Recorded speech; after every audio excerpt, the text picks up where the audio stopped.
સમાચાર આવી રહ્યા છે રાજકોટથી। રાજકોટમાં જે ભારત બેકરીની ખાદ્ય ચીજવસ્તુઓ ફરી ભેળસેળ થઈ છે। એલચી ટોસ્ટમાં સિન્થેટિક કલરની ભેળસેળ ખુલ્લી પડી ગઈ છે। ફૂડ શાખા દ્વારા લેવામાં આવેલા નમૂના ફેલ ગયા છે।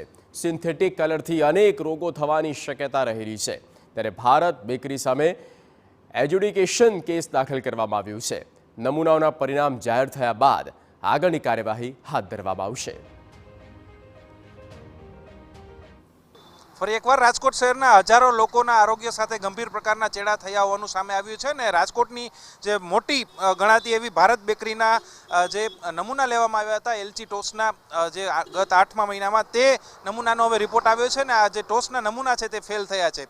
આ જે ટોસ્ટ છે તેમાંથી સિન્થેટિક કલર અને ટાટ્રાઝીન નામનું જે પદાર્થ છે તે મળી આવ્યો છે। આ જો વાત કરવામાં આવે સિન્થેટિક કલર જે લોકોના આરોગ્ય માટે ખૂબ જ જોખમી છે। આંતરડામાં ચાથા પડી જવા જેવા રોગો છે આનાથી થાય છે ને મોટા જો લાંબા સમય આરોગવામાં આવે તો આંતરડાના કેન્સર જેવા રોગો છે તે આરોગવાથી થઈ શકે છે। એટલે કે કેટલું ગંભીર પ્રકારના આરોગ્ય સાથે લોકોના આરોગ્ય સાથે ચેડા છે તે આના પરથી ખ્યાલ આવે છે। ગત 19 ઓગસ્ટના રોજ નમૂના લેવામાં આવ્યા હતા ને તેમાં આ નમૂનાનો રિપોર્ટ હવે 4 મહિના બાદ આ રિપોર્ટ આવ્યો છે ને તેમાં આ વાત છે તે સામે આવી છે। તે વખતે બ્રાઉન બ્રેડના નમૂના લેવામાં આવ્યા હતા તેમાં પણ કે કોઈ પણ જગ્યાએ ઘઉંનો ઉપયોગ ન થતો હોવાનું સામે આવ્યું છે, પરંતુ તેનો આ રિપોર્ટમાં કોઈ પણ ઉલ્લેખ નથી। અનેક વસ્તુઓના નમૂના લેવામાં આવ્યા હતા પરંતુ માત્ર જે એલચી ટોસ્ટ છે તેના જ નમૂના આવ્યા છે। એટલે કે આરોગ્ય વિભાગની કામગીરી સામે પણ ક્યાંક ને ક્યાંક સવાલો છે તે ઉઠી રહ્યા છે। 4 મહિના બાદ આ રિપોર્ટ આવે છે ને ત્યારબાદ જે નમૂના લેવામાં આવે છે ત્યાર પછી આ બેકરી છે તે ચાલુ જ રહે છે।